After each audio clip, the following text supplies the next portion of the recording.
Assalomu alaykum hurmatli talabalar. Amaliy matematika bo'yicha navbatdagi ma'ruzamiz funksiya tushunchasi, funksiya limiti, uning hosilasi va funksiyaga o'tkazilgan qurilma va normal tenglamalarga bag'ishlanadi. Mavzumizning rejasi. Funksiya tushunchasiga to'xtalib o'tamiz. Demak, x va y bo'sh bo'lmagan to'plamlar qaraladi. Shu x to'plamdan ixtiyoriy elementni y to'plamga bir qiymatli mos qo'yilsa, ma'lum bir qonuniyat bilan, unda shu qonuniyat yoki operatorimiz funksiya deyiladi va bu to'plamda funksiya aniqlangan deyiladi. X to'plam demak mos ravishda funksiyaning aniqlanish sohasi, y to'plam esa funksiyaning qiymatlar to'plami deb yuritiladi. Funksiyamiz y barobar fx ko'rinishda adabiyotlarda keltiriladi. Funksiya berilish usullari analitik, jadval, grafik usulda berilishi mumkin. Funksiya ma'lum bir jarayonni matematik tilda ifodalash uchun qo'l keladi. Navbatdagi tushunchamiz funksiyaning nuqtadagi limit. Demak, fx funksiya x0 nuqtada biror bir atrofida aniqlangan bo'lsin. Shu nuqtani o'zida aniqlanmagan ham bo'lishi mumkin, ya'ni uni atrofida aniqlangan. Atrofdagi nuqtalarda aniqlangan, faqat x0 nuqtasida aniqlanmagan bo'lishi ham mumkin. Demak, ixtiyoriy musbat epsilon musbat shunday son uchun shunday demak delta son mavjud bo'ladiki, x0 nuqtaning delta atrofida barcha xlar uchun quyidagi tengsizlik bajarilsa, unda a son funksiyaning x0 nuqtadagi limiti deyiladi va quyidagi ifoda bilan belgilanadi. Limit x intilganda x0 f at x teng a deb o'qiladi. Lim demak o'sha limit so'zining qisqacha qilib yozilgani. Geometrik jihatdan nimani anglatadi? Mana x0 va uning atrofi, a nuqta va uning atrofi. Demak, mana ko'rishimiz mumkin, funksiya grafikiga e'tibor bering. Qancha x0 atrofini qisqartirib borsak, mana bu uning qiymatlari, yuqoridagi qiymatlari a nuqta atrofida 2 epsilon atrofidan, demak 2 epsilon atrofiga zich joylashgan bo'ladi. A nuqta atrofiga zichlashadi. Geometrik jihatdan limitning ma'nosi shu. Limitlar iqtisodiy hisob-kitoblarda keng qo'llaniladi. Masalan, murakkab foizlarni hisoblashda, uzoq muddatli kredit operatsiyalarini foizlar hisoblangandan keyin darhol to'lanmaydi, balki qarz miqdori qo'shiladi. Murakkab foizlarni hisoblash uchun ba'zi har bir bosqichga demak vaqt o'tishi bilan ortadi va qarz miqdori demak bir xilda o'zgarmaydi. Masalan, tezligi har xil bo'ladi. Ma'lum bir oraliqda tezligi har xil bo'ladi. Investitsiyalar rentabelligini tahlil qilganda, iqtisodchilar zararliligi nuqtasini aniqlashda funksiya chegaralangan demak foydalanishadi. Bunda investitsiyalar olingan daromad uning xarajatlaridan oshib keta boshlaydi. Bunda demak bu jarayonlarni funksiya sifatida demak ifodalab, uning uzilish nuqtalarini aniqlab, biz demak berilgan jarayonni oldindan prognozlash imkoniyati tug'iladi shu funksiya va uning limitlari yordamida. Funksiyaning asosiy xossalari, funksiya limitining asosiy xossalarini quyida sanab o'tamiz. Funksiya x a ga intilganda ko'pi bilan bitta demak nuqtaga ega bo'lishi mumkin. Demak, funksiya faqat x a ga intilganda bitta qiymatga intilishi mumkin. Agar limit x intilganda a da f at x b bo'lsa, x teng a nuqtaning biror atrofida funksiya demak chegaralangan bo'ladi. Agar funksiya x intilganda a da funksiyaning limiti b bo'lib, b 0 dan farqli bo'lsa, x teng a nuqtaning shunday bir atrofi topiladiki, bu atrofda barcha xlar uchun f at x funksiyaning ishorasi b ning ishorasi bilan demak bir xilda bo'ladi. Navbatdagi xossasi demak funksiya b son funksiyaning x intilganda a dagi limiti bo'lib, x a nuqtada biror atrofida barcha x a ga teng bo'lmagan nuqtalar uchun funksiya musbat yoki manfiy qiymat qabul qilsa, b ham mos ravishda musbat yoki manfiy qiymatlarni qabul qiladi. Navbatdagi xossa x teng a nuqtaning biror atrofida barcha x a ga teng bo'lmagan nuqtalarda quyidagi ifoda bajarilsa, unda demak ularning limitlari ham b ga intiladi. Bu xossa yana ba'zi adabiyotlarda ikki mirshab teoremasi sifatida ham keltirilgan. Demak, o'zgarmasning limiti yana o'sha songa teng. Navbatdagi demak xossalar bizda limit qiymatlarini, demak funksiyaning limitini hisoblashda qo'l keladi. E'tibor beramiz. Funksiya biror bir k ga intilgan bo'lsa, uning o'sha k ga intilgan funksiyaning limiti k ko'paytirilgan funksiyaning o'sha x a ga intilgandagi limitiga ko'paytmasiga teng bo'ladi. Navbatdagisi yig'indi va ko'paytmalarning demak limitlari. Yig'indi, ayirma, ko'paytmaning demak qoidalari ham deb yuritiladi. Limit qoidalari ikkita funksiyaning yig'indisining limiti ularning limitlari yig'indisiga teng. Ayirmasi uchun ham o'rinli. Demak, ko'paytmaning limiti funksiyaning ko'paytmalar limitlarining ko'paytmasiga teng bo'ladi. Bo'linma haqida ham shu, faqat sharti shuki maxrajdagi limit noldan farqli bo'lishi kerak. Endi navbatdagisi, agar maxrajda nolga intilsa, demak yuqori surati noldan farqli bo'lsa, demak bu limit cheksizga intiladi. Endi limitlarni hisoblashga o'tamiz. Funksiyaning limitini hisoblash uchun shunchaki x0 nuqtani demak funksiyaning x ning demak qiymatiga olib borib qo'yiladi va ma'lum bir son chiqadi. Masalan, limit x 1 ga intilganda 3x - 1 taqsim x kvadratni qanday hisoblaymiz? X ni o'rniga 1 ni olib borib qo'yamiz.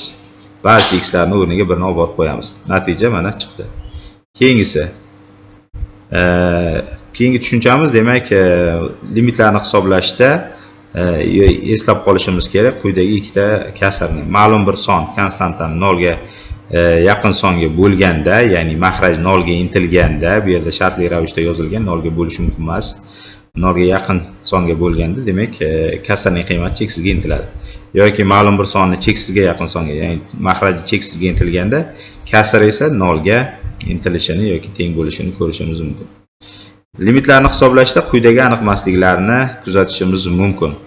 0 taqsim 0 cheksiz taqsim cheksiz, 0 ko'paygan cheksiz, 1 ning cheksizinchi darajasi va hokazo. Cheksiz minus cheksiz. Demak, bu aniqmasliklar deyiladi. Ularni demak hisoblash esa aniqmasliklarni ochish deyiladi. Aniqmaslikni har bir turini ochish uchun o'zining ma'lum bir qoidalari bor. Masalan, 0 taqsim 0 aniqmaslikni ochish uchun quyidagi limit berilgan bo'lsin. 0 taqsim 0 aniqmaslikni ochish uchun biz demak berilgan kasrni ko'paytuvchilarga ajratishimiz kerak bo'ladi. Ko'paytuvchilarga ajratganimizdan keyin mana yomon ko'paytuvchi, ya'ni maxraji va suratini 0 ga aylantiruvchi ko'paytuvchidan qutulganimizdan so'ng x ni o'rniga bemalol 2 ni qo'yib, ya'ni x nechiga intilayotgan bo'lsa, shuni qo'yib hisoblaymiz.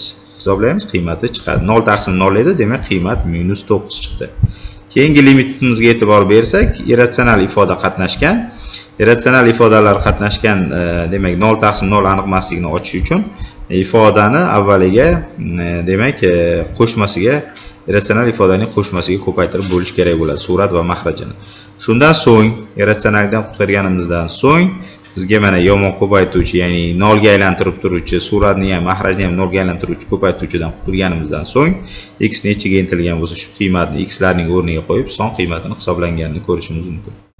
Keyingi turdagi aniqmaslikni ochish bu cheksiz taqsim cheksiz. Cheksiz taqsim cheksiz aniqmaslikni ochish faqat bir yo'l bilan amalga oshadi. Yuqori demak surat va maxrajning surat va maxrajda qatnashgan x demak ko'p qadning eng yuqori darajasi, ya'ni ko'p qadda qatnashgan x ning eng yuqori darajasiga bo'linadi. Ko'rishimiz mumkin, bu ko'p qadda kvadrat ko'p qadlar, ikkinchi tartibli ko'p qad, demak x kvadratga surat va maxrajini bo'lib chiqamiz. Surat va maxrajini x kvadratga bo'lganimizdan so'ng quyidagi ifoda hosil bo'ladi. Biz bilamizki, biror bir son bo'lingan cheksiz bu 0 ga intilar edi. Shuning uchun mana maxrajlari cheksiz bo'layotganligi uchun mana bu 3 taqsim x, 1 taqsim x kvadrat, 2 taqsim x, 5 taqsim x kvadratlar hammasi 0 ga intiladi. Natijada kasrning qiymati 1 taqsim 2 ga teng bo'ladi. Navbatdagi aniqmaslik cheksiz minus cheksiz. Cheksiz minus cheksiz aniqmasligini ochish uchun yana qo'shmasiga ko'paytiriladi. Qo'shmasiga ko'paytirsak ko'rishimiz mumkin, ifoda quyidagi ko'rinishga keladi. Shundan so'ng x ni o'rniga qiymatni qo'ysak, 2 taqsim cheksiz qiymat 0 ga teng bo'ldi. Navbatdagi tushunchamiz funksiya hosilasi. Ta'rif quyidagicha kiritilgan. Funksiya hosilasi deb quyidagi limitga aytiladi. Demak, funksiya orttirmasining argument orttirmasiga delta x 0 ga intilgandagi limitiga funksiyaning hosilasi deyiladi. Agar bu limit mavjud bo'lsa, albatta chekli qiymat funksiya unda shu nuqtada hosilaga ega deyiladi. Kitoblarda hosila belgilari quyidagicha ifodalanadi. funksiya hosilasini ta'rifga ko'ra hisoblangan. Uning geometrik ma'nosiga to'xtalib o'tamiz. Mana m nuqta olinadi. Uni biror bir demak x0 bo'lsin. Koordinatasi funksiya qiymati demak o'sha nuqtada fx qiymati qabul qilsin. Keyingi nuqta m1 nuqta shu y chizig'imizdan qabul qiladigan bo'lsak, uni argumenti x plus delta x bo'lsin va qiymat o'sha funksiyaning qiymati f at x plus delta x bo'ladi o'z navbatida. Endi shu nuqtalardan biror bir demak kesuvchi funksiyani grafikini kesuvchi o'tkazaylik to'g'ri chiziq. Endi m1 nuqtani m ga intiltirsak, ya'ni bu delta x 0 ga intiladigan bo'lsa, o'z navbatida m1 nuqta m ga funksiya grafigi bo'ylab, funksiya uzluksiz bo'lganligi uchun grafigi bo'ylab intiladi. Va bu ikki nuqta bitta bo'lib qoladigan bo'lsa, o'z navbatida bu endi urinma funksiyaning urinmasini tashkil etadi, mana ko'rishimiz mumkin. Va bu urinma quyidagi demak tangens orasidagi burchak, ya'ni urinma x o'qi bilan tashkil qilgan alfa burchak quyidagicha topiladi. Tangens alfa delta y taqsim delta x yoki mana bu o'sha limitda qatnashgan funksiyani ko'rishimiz mumkin. Demak, funksiyaning burchak koeffitsiyenti quyidagi formula bilan aniqlanadi va quyida ko'rishimiz mumkin funksiyaning funksiyaga o'tkazilgan x0 nuqtada o'tkazilgan urinma tenglamasi quyidagi formula bilan aniqlanadi. Y minus y0 barobar f at strix x0 x minus x0. Perpendikularlik alomatidan bizga ma'lumki, ikkala demak to'g'ri chiziq perpendikular bo'lishi uchun ularning burchak koeffitsentlari ko'paytmalari -1 bo'lishi kerak edi. Va shunga muvofiq biz normal tenglamasini hosil qilishimiz mumkin. To'g'ri chiziqqa x0 nuqtasida o'tkazilgan normal to'g'ri chiziqning tenglamasini quyidagi formula bilan aniqlaymiz.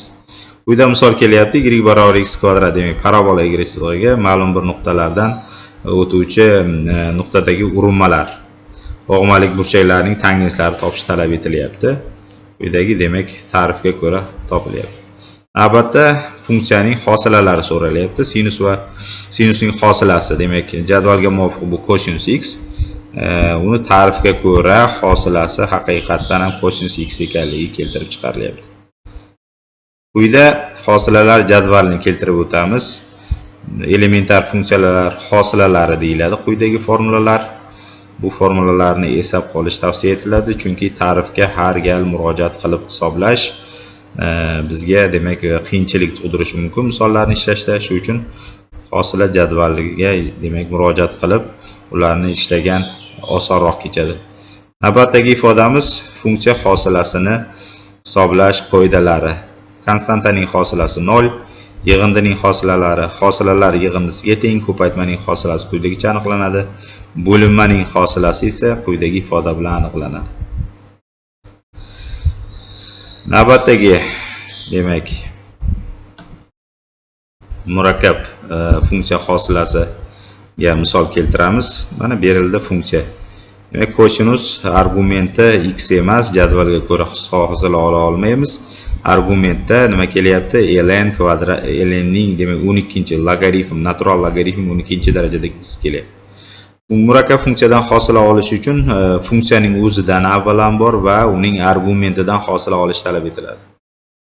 Demak, kosinusdan hosila oladigan bo'lsak, bu minus sinus o'sha argument bilan va ko'paytirilgan argumentdan hosila. Demak, daraja oldiga tushgan, birtaga kamaygan har gal daraja va funksiyaning o'zidan hosila olsak 1/x. Demak, mana bu ifoda berilgan murakkab funksiyadan olingan hosilani ifodalaydi. Murakkab funksiyaning hosilalari quyidagi jadvalda berilgan. Elementar funksiya hosilalaridan farqli ravishda ko'rishimiz mumkin. Farq faqatgina o'sha argumentdan olingan hosilalardagina farqlanadi. Navbatdagi tushunchamiz oshkormas funksiya hosilasi. Berilgan funksiya demak hamma vaqt oshkor ko'rinishda bo'lavermaydi, ya'ni y ajratilgan ko'rinishda bo'lmaydi. Oshkormas funksiyaning hosilasini olish uchun ikkala tomondan tenglikning ikkala tomonidan hosila olinadi. Ikkala tomondan hosila olganda y' hosil bo'ladi. Y' ni ajratib olib yozilgan javob shu berilgan funksiya, ya'ni oshkormas ko'rinishda berilgan funksiyadan olingan hosilani ifodalaydi. Teskari funksiya hosilasi. Ya'ni funksiyaning teskarisi mavjud bo'lsa, uning teskarisining hosilasi quyidagi formula bilan aniqlanadi. Parametrik funksiya hosilasi, demak quyidagi formula bilan. Agar x barobar xt, y barobar yt ko'rinishida berilgan bo'lsa, parametrik ko'rinishda funksiya berilgan bo'lsa, parametrik ko'rinishdagi berilgan funksiyaning hosilasi nima ekan? y shtrix t, x shtrix t, ya'ni y dan t bo'yicha, x dan t bo'yicha olingan hosilalar nisbatiga teng bo'ladi. Misol kelyapti. Mana ko'rishimiz mumkin. Demak, x barobar 1 minus t kvadrat, y barobar t minus t kub. Suratidan ham, mahrajidan ham demak hosilalar olinadi. Bu olingan hosilalarni ko'rishimiz mumkin. 1 minus 3 ta t kvadrat va bo'lingan minus 2 ta t. Demak, berilgan parametrik ko'rinishdagi funksiyadan x bo'yicha olingan hosilamiz quyidagicha bo'ladi. Quyida foydalangan adabiyotlar ro'yxati keltirilgan. Savol va murojaatlar uchun quyida elektron manzillar keltirilgan. E'tiboringiz uchun rahmat. Salomat bo'ling.